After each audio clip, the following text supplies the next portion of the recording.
Hello, and welcome to Locutors of Trek, Supplemental, the podcast where we talk about the people, places, and things of Star Trek. So, grab yourself a Gorn Marador or an Aldebaran whiskey and join us, far beyond the stars.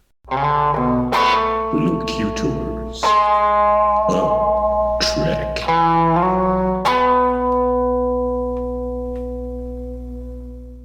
Program initiated. Enter when ready. Well, hi there. Welcome back. This is a supplemental episode of Locutors of Trek. I'm Dave. And I'm Davan. We are plain simple tailors. And the Locutors of Trek. Indeed. We go by many names. There are some who called me Tim. Who calls you Tim? No one. Oh. It's a Monty Python joke. Oh. Tim the Enchanter. Capew, capew. I should have known whenever I don't know what you're talking about, it's a Monty Python joke. Pretty much. I mean, I like Monty That's Python. kind of how I survived my teen years. Yep, this episode is about Captain Kathryn Janeway, with a bit of a thesis, perhaps in hand. Whereas once I brought a kaleidoscope to make an offering, this time Davan has brought a multifaceted and interesting argument about Captain Kathryn Janeway. Actually, first, we should familiarize ourselves with the good captain. All right. Captain Kathryn Janeway was born in the year 2335 in Bloomington, Indiana. Where there is currently a statue of her. Whoa. Dude. Bloomington, home of the Janeway statue. It's true. I'm sure it was interesting before that, but now it's got To a Janeway parents, statue. Vice Admiral, which must be his first name, and Gretchen Janeway. Good old VA, they probably call it. VA Janeway. Yeah, the old VA Janeway. She enjoyed math and science. Lifelong pursuits and for her. pursued that when she joined Starfleet Academy. She was also very interested in tennis. However, she quit for 19 years after losing a match. Yeah, which she didn't deal with that kind of setback too easily at that age. Yes. Now, that brings me to my thesis a little bit. Captain Janeway manages to almost do the impossible and excel beyond anyone at Starfleet and her own probably expectations. And you can see that as compared to Captain Ransom, for example, of the Equinox. Sure. Who was a command officer himself, and perhaps a more natural one than Janeway, which is the other part of my thesis. Another part of my thesis here is Captain Janeway doesn't seem to me, as we'll get into as we talk about her life, a natural command officer, and indeed that wasn't her trajectory going into Starfleet. Mm-hmm. She was steering herself toward probably the chief science officer of a vessel, maybe captain of a science vessel or something, but certainly command wasn't her focus. And indeed, quitting tennis after losing once doesn't seem to be the behavior of a natural captain. For example, Jean-Luc Picard and Benjamin Sisko don't quit anything even when they should, like fighting Nausicaans or Vulcans? Nausicaans or Vulcans while intoxicated, yeah. Yeah, Janeway doesn't strike me as a person who would pick that bar fight. She would think of 100 other better things to do with that situation. So again, I don't want my thesis to sound like a slight on Janeway, because it's not. It actually, I think, is just she starts on a shakier foundation and then excels greatly despite that foundation. And perhaps even greater than someone who had an easier ride or was more a natural commander, like perhaps Ransom was. He seemed like your standard kind of commander, Starfleet kind of commander guy, like your Rikers and your Jean-Luc Picards even.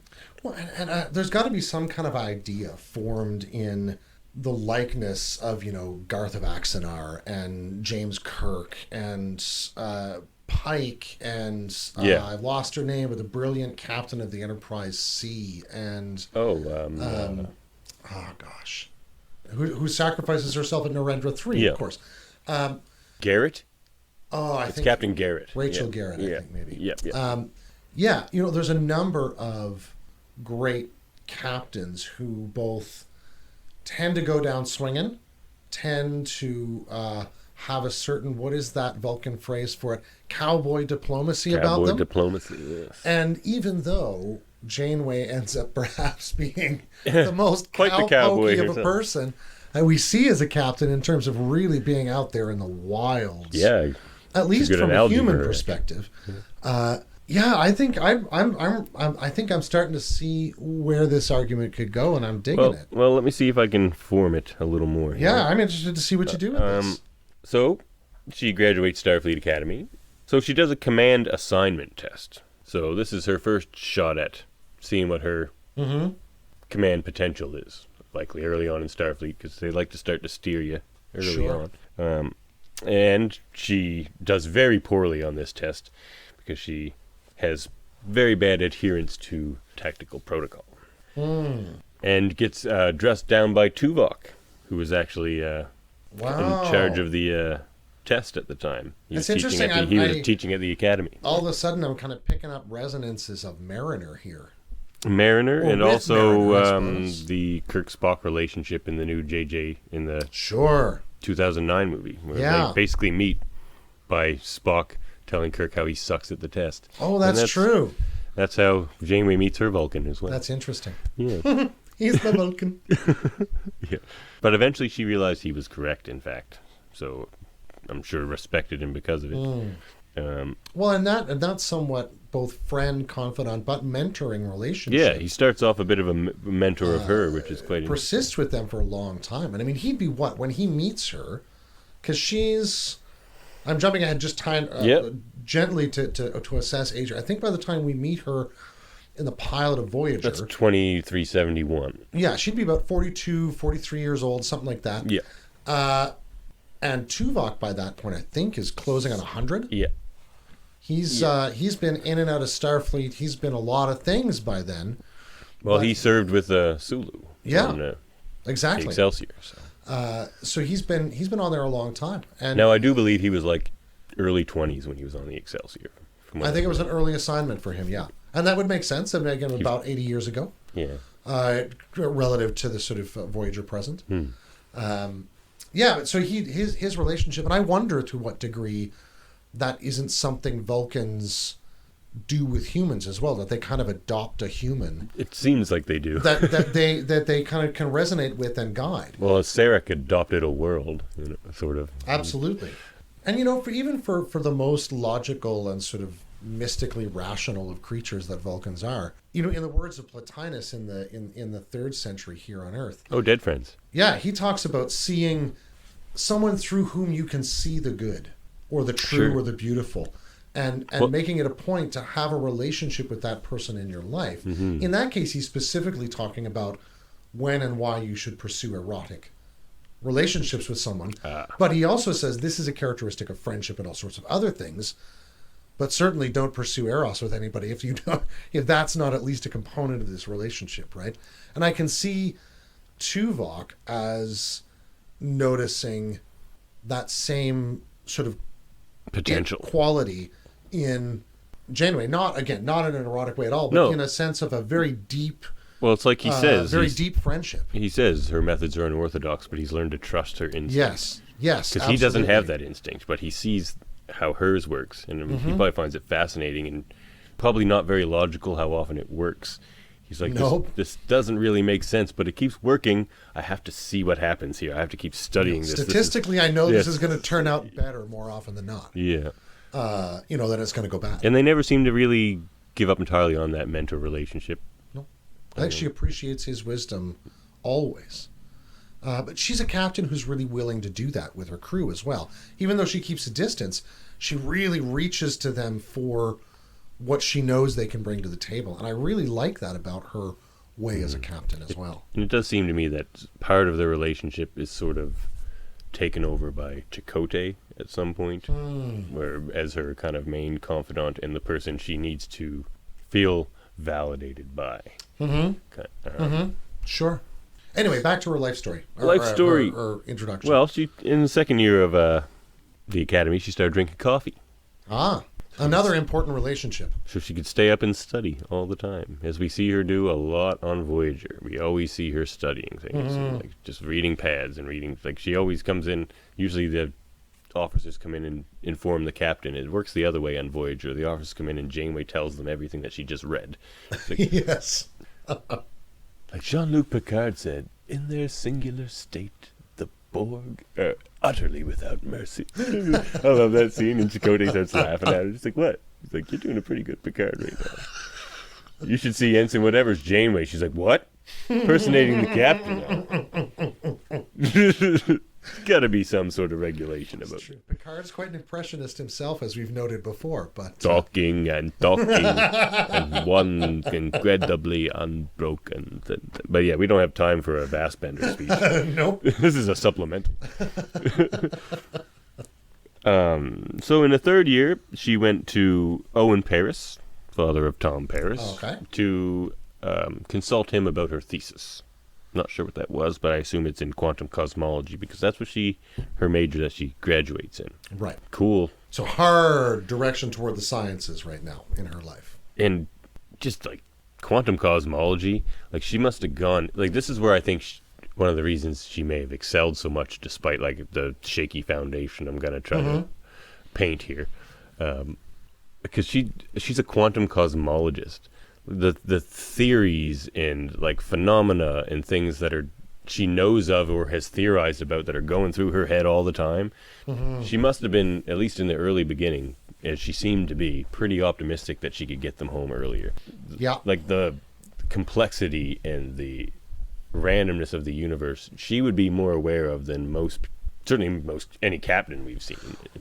And it makes a good deal of sense out of her interest in exploring anomalies as they come across them. Because in a certain sense, I could also see a more conservative move of saying, okay, anomaly, we're just going to head straight for that big pile of hydrogen and pick it up with our Bassard collector and keep right on going. Yep. Anomalies, we have Study no it as time we go. for that. Exactly.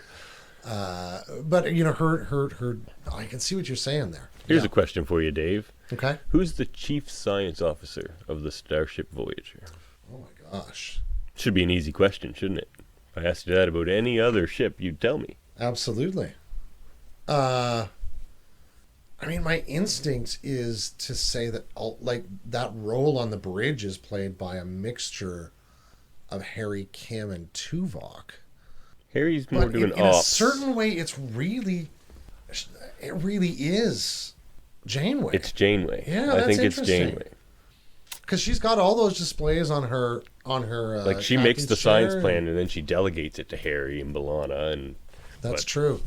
That's true. And I find that very interesting. She never gave up her like chief. She doesn't assign a chief science officer. Does that? Isn't that strange? That is very You're lost interesting. in a new quadrant and you don't have a chief science officer. Now maybe she had one and he died in that initial caretaker thing or something. Who knows? A whole batch of people But did. didn't replace them. Yeah, it's true. I think she wanted that role for herself. She certainly is the most, decorated probably scientist. Well, and it raises an interesting question for me. You know, given that Federation ships have widely differing mission profiles and mandates and individual missions within that, you know, not just by ship class and that sort of thing, but by specific assignment, I wonder to what degree, from job to job, a captain would be able to redefine basically their job description. You know, so when Do you think Picard's, for example's job description on the Stargazer was a different job description than on... And it the may Enterprise? well have been, right? His duties may have been quite Well, they different. would be. He's on the flagship. That's a bad example, probably. But But I think, honestly, it's a pretty decent example. Going from a Constellation class to not just a Galaxy, but the Enterprise D is a huge step up. Whatever it's not the ship same was in job. It's between. definitely not the same job. But he has a lot more diplomatic Yeah. functions. He's got a lot more having. He has to deal with children. True, maybe that was her thing. She's like, I'll captain your ship, but I'm the chief science officer as well. Right? Who knows? Like, I want to be able to... Because she does want to make those decisions, Yep. as I'm about to discuss. So, Owen Paris was impressed by her. And she also marries while in the academy an officer who's already a Lieutenant Justin Tighe. Okay. And she marries him, and they serve together. Or at least, I suspect he's a science officer as well, because they do science together. Okay. In 2357, she graduates, major in quantum cosmology, and she's promoted to ensign right away. And she serves under Paris on the Albatani. Okay. Just a second. I'm going to pull up the Albatani because I always love to know what ship class these things are. Well, it's interesting that they didn't call it the Abu Abd Allah Muhammad ibn Jabir ibn Sinan al-Raqi al-Harani al-Sabi al-Batani. Well, it is a bit of Because they do the full USS Thomas Paine. That's true. I mean, that name would have made it a considerable distance further around the front saucer. It would even have an to wrap Excelsior around, I class. guess, wouldn't it? Even though this is an Excelsior class ship. So The she's serving on USS, yeah. I mean, it's a bit of a mouthful, but, Yeah. would have been interesting. Beautiful But of nod course, to an the, astronomer. to the many naming Syrian traditions astronomer. of Earth. Yeah. But So yeah, she's there as on a science officer. She's there as a junior science officer. Right. Yep. The Albatani is sent to the Arias sector on the Arias expedition. But they get sucked into the Cardassian border wars because they're close to that, I guess. Right. And she's taken captive by the Cardassians. Yikes. So she's just an ensign. This is kind of her first mission out there, and she's already taken captive. But she escapes with the help of her fiancé Ty. I'm not sure how that all worked. I didn't read that book. But she's awarded or decorated for her heroism. Mm-hmm. And in 2358, herself, her father, V.A. Janeway, VA. Good old VA. good old V.A., and Lieutenant Ty are testing out the USS Terra Nova, an experimental vessel. Okay. And they crash under the ice caps. And only Kathryn escapes with her life. So now she's had her first kind of Starfleet mission, and she's taken captive. She does her first science project, essentially. And she loses her father and her fiancé. This is a brutal way to come up. Pretty bad. Very hard. Yeah, not good. So she's paging counselor to Captain Maxwell. Janeway takes a year off after she loses her family. And that's that's a pretty reasonable move, honestly. Clearly her ship had a counselor, unlike the Phoenix, was it? Maxwell's ship? Yeah. Yeah, a counselor that was willing to engage trauma. Or she just may have decided. She's pretty self-reflective self-aware. kind of person, yeah. Yeah. So that's terrible. And I mean, she also does she has a tendency to seclusion when in deep pain. Mm-hmm. Even True. or even when in deep reflection. When she goes to spend time with Da Vinci in the holodeck. In a certain sense, that's a kind of retreat time. Yeah. And so that would make sense for her to take time away and take time to just like heal. Seems pretty reasonable to me, especially after pretty brutal experiences over those last 2 years. Yeah. Wow. So not a good start. Man, it's a hard career already. And then she switches to command when she comes back, under the suggestion of Owen Paris. Okay. He's trying to push her in that direction, and I think she went with that back to my thesis again. She wants to be the one to stop all of these bad things from happening that keep happening. So in a certain sense, a feeling of responsibility inside of her, which would be natural in the case of survivorship and that sort of thing. Yeah, survivor guilt and becomes channeled into seeking a way to have that responsibility in a realistic fashion. yeah, In the sense of like, well, I'm going to place myself in a position where I can be responsible for trying to take actions that I wish could happen in some cases, or could have happened, or would have been taken before. Sure. Yeah. Again, even though you can just hear the cries of the deep hurt in that, it's also a really rational approach. Yeah, she's trying to confront the things about herself that she probably doesn't think she's that good at or doesn't have any experience in. And probably at this point are really daunting. Even Yeah. though in some sense I can also see it Yeah, yearning after for- that start, it's Yeah. But she's probably trying to do a fresh start too, just trying to refresh everything I can about see her that. life that she can and still stay in Starfleet. Yeah. So then, she serves aboard the USS Mary Kingsley under a friend of your friend, the Bolian guy, Oh yeah. the great Captain Ono Ricks. Karapletes, who we hear about in that TNG episode, who That's was right. killed by the parasitic bug conspiracy. A Cretassin captain, who, as we've seen in Enterprise, That's right. The are Enterprise. very, very concerned with protocol, which is so interesting because Janeway has proven to be bad at protocol thus far in her career. And they put her with a Kreetassen. Not by accident, I don't think. Again, though, she gets to confront something she's maybe not good at. She's not good at language. She's good at... She's not great at learning verbal languages, but she's good at... so again, good to work with a Kreetassen. She's good at American Sign Language and non-verbal gestures. But she did fail Klingon. Yeah, did great in sign language and things, but not so much at that. Hakulea class. What the Mary Kingsley is. I'm not familiar with that class. Nor I particularly. So again, Janeway could have maybe taken that as another loss. She served with this Ono Karapletes as her captain for, I think, about 3 years. About 2 years. If you think of an Excelsior with underslung nacelles, that's okay. very much what a underslung nacelles and the engineering hull coming almost sort of straight off the back. Okay. Sounds like a nice ship. Yeah, very interesting. Yeah. And then I don't know if she stopped serving with Ono Karapletes because Ono Karapletes was killed. But again, that's another loss for Janeway. She's now lost a captain. 2364, I think. 2362, 2363. Okay, so that would be after, but... Yeah. Okay. So then in 2363, she's made commander, not captain, but she is the captain. But she's the rank of commander. And she's made captain of the Billings. USS Billings.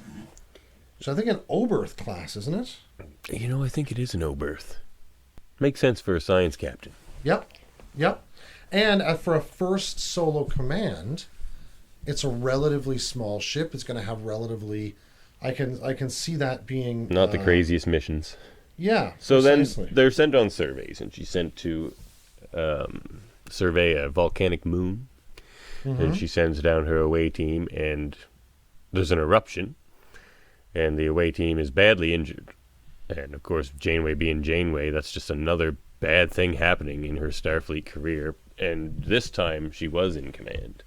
So what she does, because this is what she had wished she I had... apologize. The Billings is a constellation class. Oh, it's a constellation apologize. class. Okay. But anyway. It's still a nice ship. Yep. So then she goes down and completes the mission herself, as we hear from Tuvok, and he says that's the only other time he's seen her like she was acting in the episode Night. He and Chakotay are talking about that. Night's a very important episode. We should return to that. We should. In a little bit. Yep. And then after that, she is given the command of the USS Bonestel for a 6-month Beta Quadrant exploratory mission. So this seems to be like her kind of final... The Oberth class. That's the Oberth class, the Bonestel. Okay, very good. So Also participated in the Battle of Wolf 359. did it? Yep. The Bonestel. Yep. I wonder if she was captain. No, she wouldn't have been. No, maybe. Jeez. I don't know. I don't know.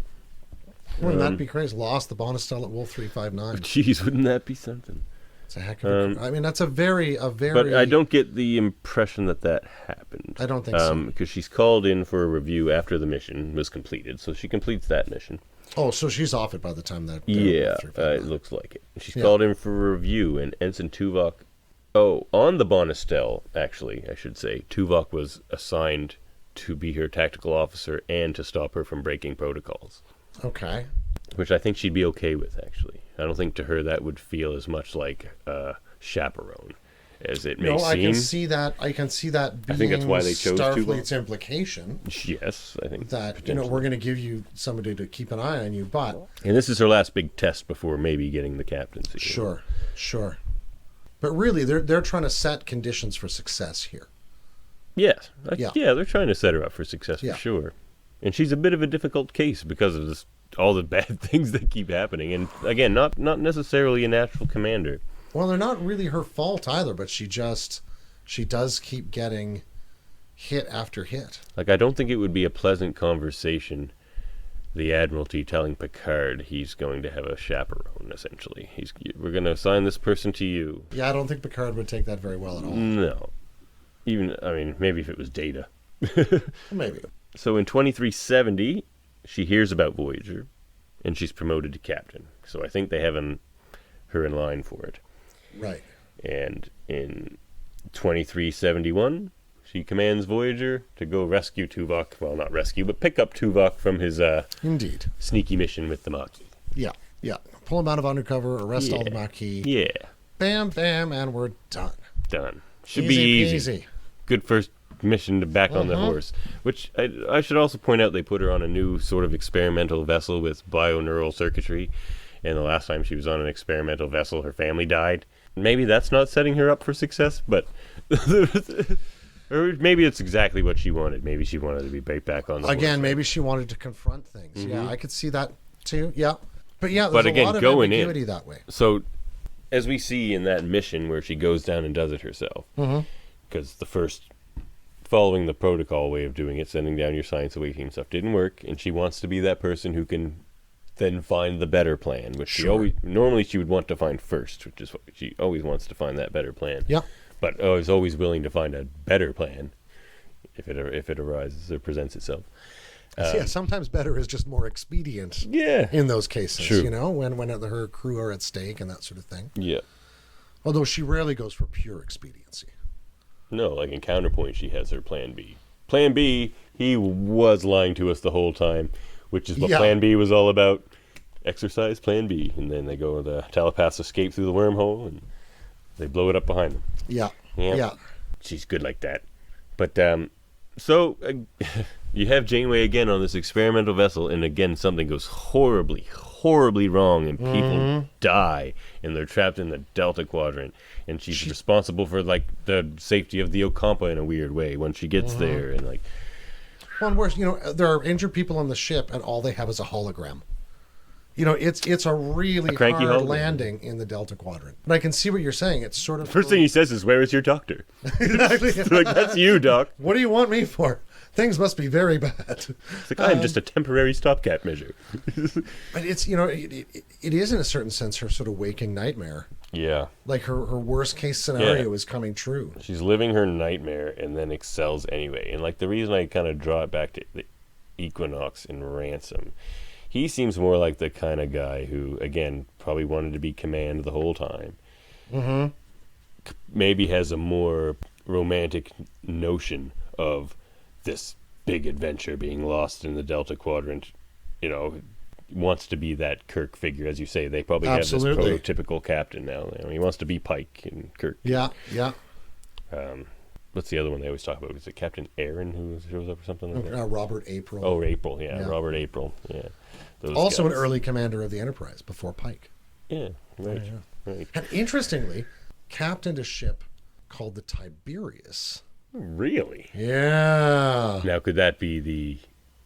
No, because Kirk's father's name is Tiberius. No, Kirk's grandfather's name is Tiberius. Yeah. Interesting. Yeah.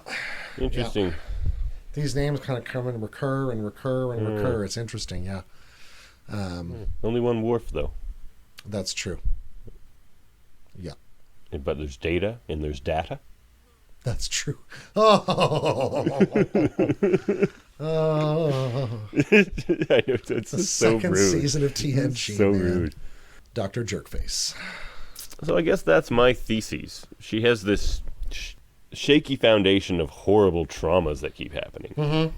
On top of that, I don't want to say a quitter, but somebody who's with the tennis thing.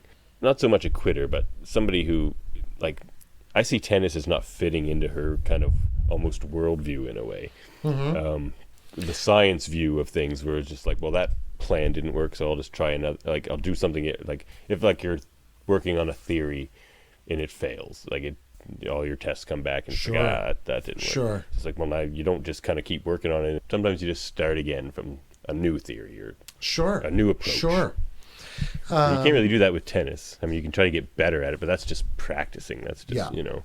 Yeah.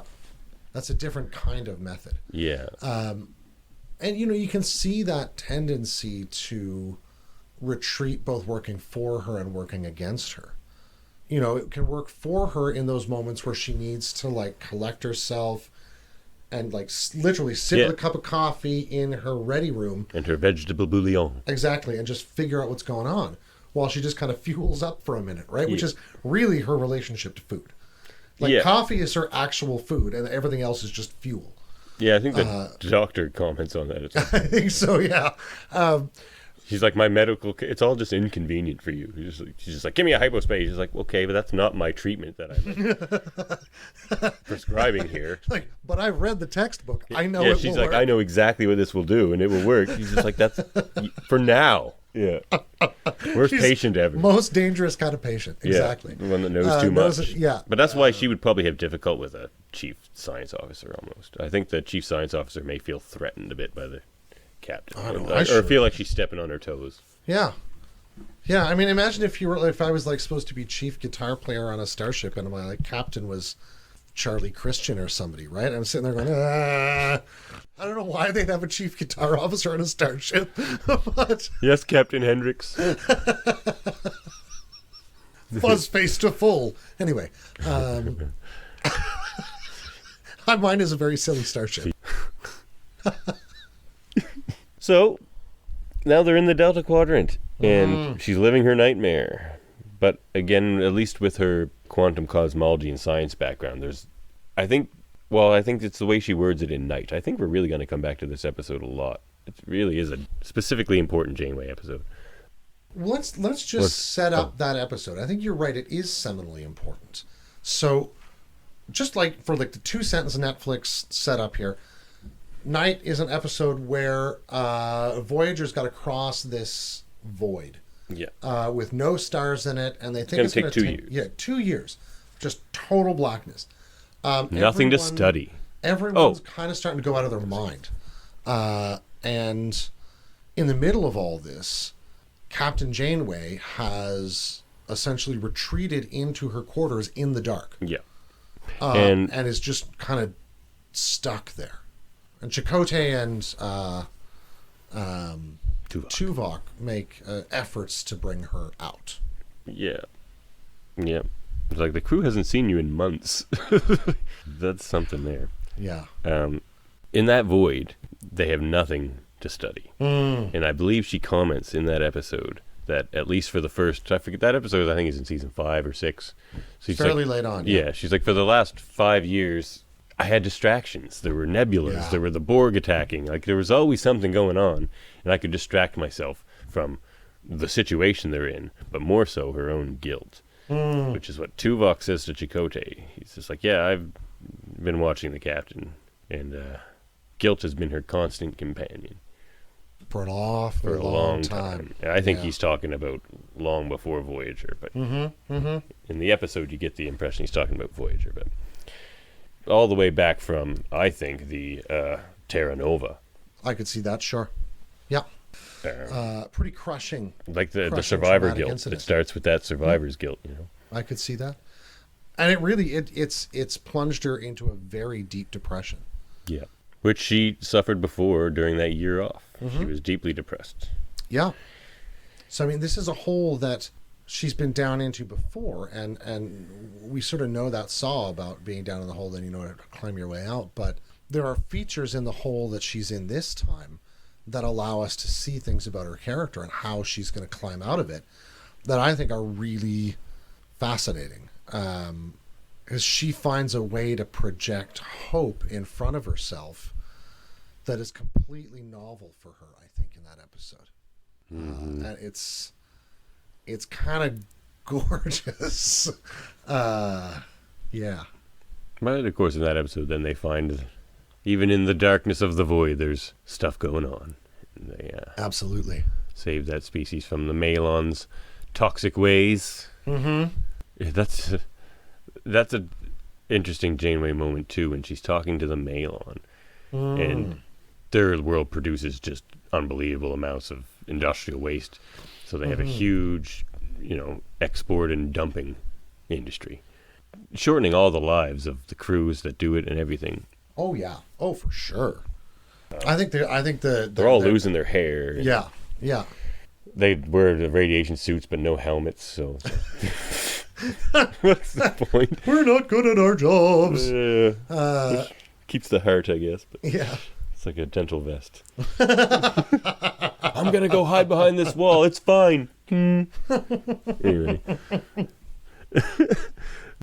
Oh, man. Sorry, dentists. We're going to be canceled by I am not an dentistry. anti-dentitist.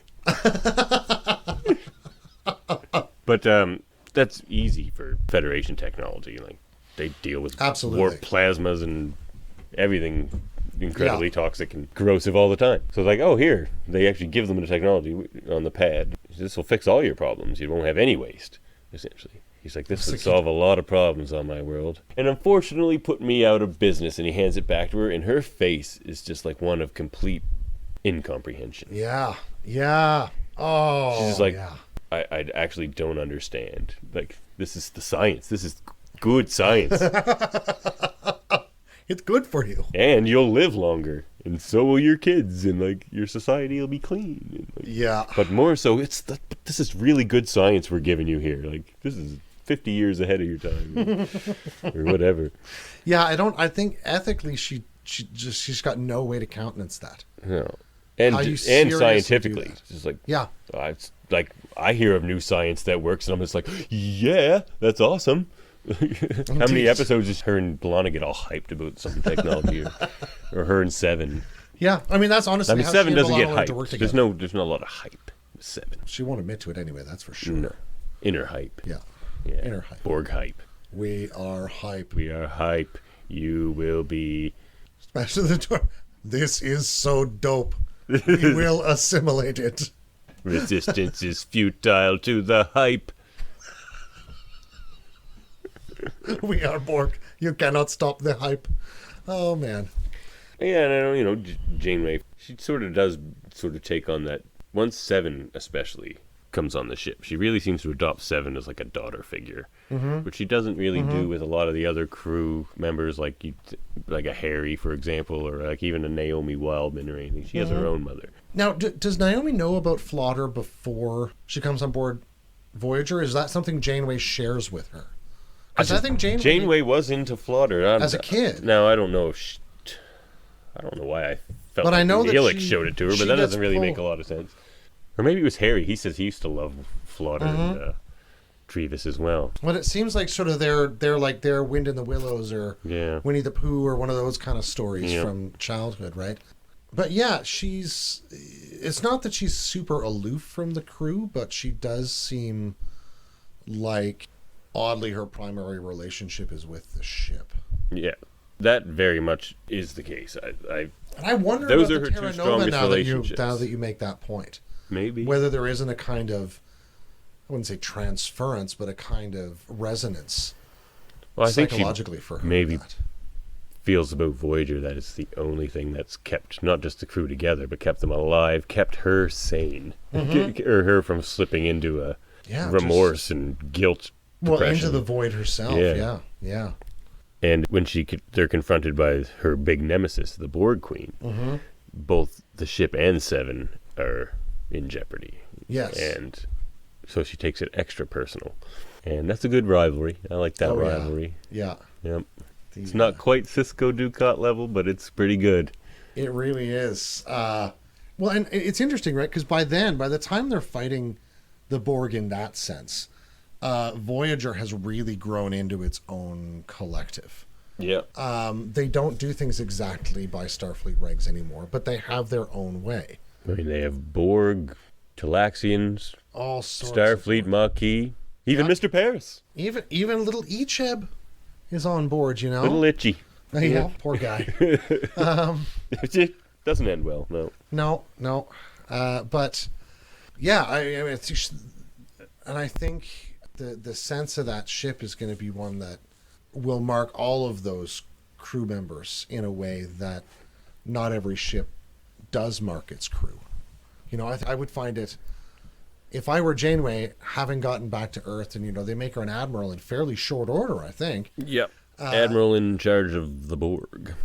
which is a pretty crazy job. Now, in the Endgame, the future Janeway, she ended up teaching at the academy with Reg Interesting. That's right. I forgot all about that. about the Borg. Well, she did drive the entire way through their territory. And then they ask her about 7 of 9. She's just like, I would actually not like to discuss 7 of 9 if you don't mind.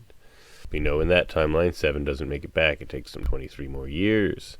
So it's interesting because they're talking. The doctor's, of course, married a young lady. And he comments on how maybe Janeway should try it out. Try it out. Yeah. Try getting married. And she's like, I think it's a bit late for that. And ha ha ha. But what really is happening is this entire time that they've been back, she's been planning somehow to go back and fix it all. Right. Her mission, the Voyager mission, never ended. So she didn't want attachments and a spouse and kids, and I mean, it was just we just hung out with Tuvok, who had lost his mind by that point, and the Doctor, really, Reg. Yeah. I mean, Reg is good company. Well, especially if you're doing science. Yeah, exactly. He's pretty great at that. Yeah. Maybe don't hang out on the holodeck. Yeah. Keep your holodeck time separate. I mean, look, he's probably hanging out with Janeway on the holodeck too, but that's not the real Janeway. Oh. What? She's the Maid Marian. Aging counselor. Yeah. You know, honestly, I'll bet with Reg that's one of those things that lives on his medical file, and they say if you note or if he talks about going to the holodeck more frequently, you got to know this is a sign with him that probably there's stressors getting out of control in his life and that he's in a bad place to deal with it. Well, in that future, that doesn't end up happening. He's come a long way. He doesn't stammer anymore. And that's how the Doctor figures him out. He starts stammering. He's like, so? He's just like, I think you know where Janeway is. Yeah. And she tells Tuvok, and Tuvok just keeps saying, just like, Janeway's disappearance is still a mystery. They're just like, what? Where did she go? Her disappearance is still a mystery. It's like, but I'm very concerned. He keeps saying. He's pretty funny, actually. Yeah. It's sad, but it's very funny. There is a yeah. She walks in, he's just like, I know you. She's like, yes, I'm your friend, Kathryn. You're an imposter. Janeway comes on Saturdays. Today is Thursday. She's like, I know, but I had something to talk to you about. She's just like, oh, man. The Doctor visits on Tuesdays. Mr. Barclay's visits are erratic. but he never thinks he's an imposter because this is just Barclay. Oh. But of course, it's all very sad, and she wants to go back and fix everything, and it seems like a crazy move, and like maybe out of character, and it's not her essentially. It's a future version of her that doesn't come to be. Yeah. But it's very in line with the Janeway character, and it's very in line with the Tuvik's decision as well. Even though circumstances have, ended up a certain way. Mm-hmm.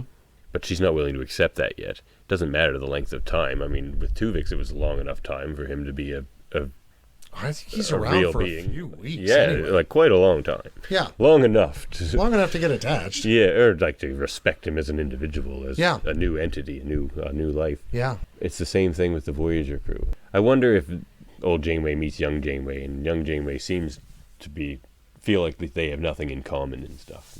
Old Janeway drinks tea, and the look young Janeway has when she's like, I only drink tea now. She's just like. That's when she starts to think she's like a faker. Species 8472, and the old Janeway's just like, I know what you're thinking. You think I'm species 8472. It's like, I used to be you. I know what you'd be thinking. But I think it was a great ending to that series, and a great ending for that character. I think it all made perfect sense. I think all those decisions make perfect sense. Like the character gets a lot of flack for the Tuvix decision, and even the endgame stuff, like changing everyone's timeline for her own benefit, quote unquote. But it fits with all of the trauma that she's suffered early in her career, and still her whole career. It was always just horrible, and she just wanted to stop that from happening. She doesn't give up on that idea. She's that scientist. She's just like, no, it takes time to develop a theory or a new science, but you got to give us the science time. She always wants that science time. Yeah. And if that's 30 years while she teaches at the academy or whatever, then so be it. And it's an idea that both the series tried out before, but that the crew had thought about already. in the episode, is it Timeless? Where Timeless is an episode, yeah. Kim and Chakotay come back to the Delta Quadrant. Oh, yeah. Chased Yep, by that is Timeless. Geordie LaForge. Yeah, that's awesome. In I think a Galaxy-class starship. And It must have been like a... or refit Galaxy, I would assume. Yeah. But, he's chasing them, trying to get them to stop. They're trying to go back, manipulate backward in time to send a message so that Voyager won't be lost and crash into the ice, which means that Harry Kim and Tom Paris know this. Yeah. And so that's going to be in a report. That's going to be in the log. That's going to be in the discussion in... If they put it there. It's Harry. Harry's going to put it Harry there. put it in there. After the thing incident. Yeah, okay. I think he's putting that in. Oh, the thing incident. There's a thing, Captain. Captain, there's a thing outside. Oh my god, and they revisit that in Endgame, actually, with old Janeway and him. Where, what is the really? line? Yeah, it's, God, I'm losing it now, but it's they have a quick conversation because he beams onto her shuttle. Oh yeah, he's going over her science or something. He calls something a thing, and she's just like, a thing? It's something like that. It was hilarious, though. It was a crazy callback. I thought I was the only one who noticed that Harry screwed up on the first day, but apparently so did the writers, and I like that. So did Janeway. Janeway did, for sure. That's why he never got 7 status in her heart. That's true. But yeah, I mean, I think she knows about that as a possibility somehow from that story. And so I can imagine that it's a kind of an ace in the hole. And she's got 23 years to think about it. Yeah. Well, 19 or whatever, even when in the series it happens. But, Yeah. It's a long time. Well, and then it would have been 20, 30 years after that, right? I don't know how long it was after that, actually. But, well, no, it couldn't have been that long. She's not that old. I mean, That's if she was true. in her 40s, there's probably like another 10 years or something. Yeah. Yes, it is she'd 10 been because about they're her 70s, celebrating the that's right, 10th anniversary at the start of that episode of Voyager coming back. So it would have been 30-some years. Yeah, she'd be in her early 70s then. Yeah. I hope I formed a decent thesis and then... Well, honestly, I think you pursued it very well. It Okay. enriched my sense of who she is as a character. I hadn't had those background experiences that can so make sense of someone's behavior.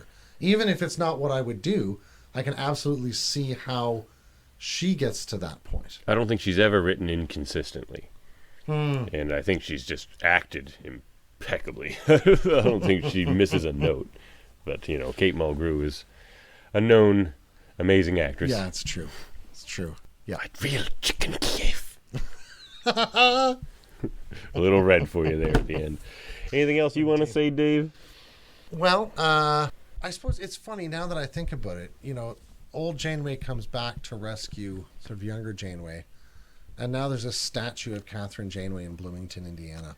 I know I've said it before that Star Trek is kind of like the fiction that calls itself into reality. Yeah. But there are moments when, One of the I reasons see we love it. Vulcan, Alberta, and Bloomington, Indiana, and other places. Scottish thinking ashes ahead. are in space. Right? And, it makes me hopeful that even though we're on a pretty shaky foundation right now, we may be able to excel despite the circumstances too. Well put. Thank you. End transmission.